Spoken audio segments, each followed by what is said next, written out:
but you and I talked. I don't know if we're already recording this or not, but Josh Richardson, he wasn't quite Josh Richardson yet, but in that March Madness, he took a big step.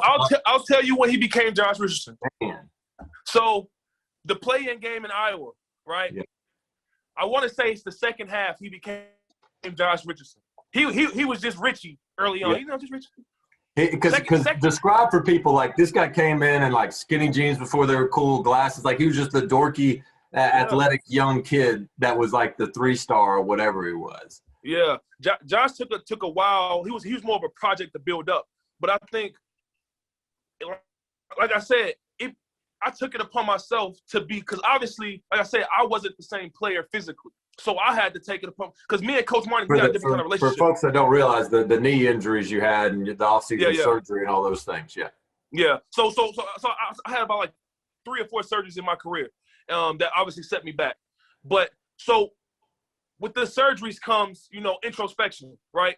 Obviously, I got more time to sit at home, think about things. And so I'm figuring, like, how I'm going to be more impactful if I can't impact with my play like I normally would. And so it got me thinking, more mental. I was intentionally, as like coaching them do, intentionally build people up. I was doing the same, just in a different lane. Obviously, I got more access to the players. I got more trust, because obviously you trust your coaches. But obviously, when you're on the court, there's a closer opportunity to have those quick pick you up moments, as opposed to run to the sideline waiting for a pat on the back. Yeah, I mean, you were the dad of the team. Right. So me being able to do that, or me being able to realize that at the moment earlier, prior to that year, because it didn't start that year, Josh became Josh. Over summers, working out with him, building him up. It's all him, mind you. It's none of me. It's none of me. It's none of the coaches. It's all him, because he took it upon himself to put the work in and take heed to advice. That's what made Josh Josh. And so we move forward to the Iowa game. Second half, we obviously, you know, it's a tight game. We're struggling. We need somebody else to step up. You know what I'm saying? Like, we were missing that element. I think Josh rattled off probably like 10 straight points, all mid-range jumpers. And that's what he does. Once he caught fire, he had a baseline dunk. I think it was on somebody. I can't remember the number it was on, but I remember it so vividly because I was right there, and I caught chills when I seen him do it because he was so high. I saw him dunk that ball. Granted, I get very aggressive and physical when other players, you know, score or dunk because I'm so happy. You know, I'm innately happy for you, bro. I feel good scoring that point. You feel me? And so when he did that, I kind of hit him with two. Like, you know how you hit him like what is it? Is it EKG? You know you get it in. Yeah. I hit him with 2 of those, and then I felt his energy. You know, and then so. That second half, we just start. It was a different because I think Iowa was kind of on top of us the whole game. We just couldn't get over that hump because we were down. Jordy wasn't making shots. You know, Tone was struggling. Me and Jarnell, obviously, we're bored and we're doing what we can do, but we're not impacting the game how we normally would.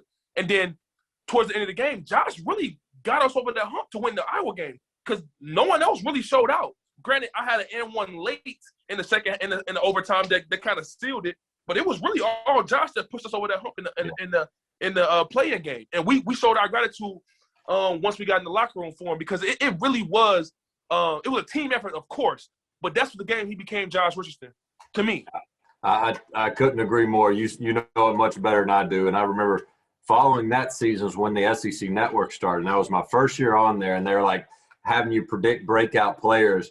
And I remember saying Josh's name, but nobody else had really been paying attention. I was wrong. He was on the Tyndall. I was like, I'm telling you, I'm riding with Josh Richardson, man. Yeah. And he was great under Donnie Tyndall. He learned how to play point guard. They didn't have a lot of success, but, man, I'll tell you what, Dane.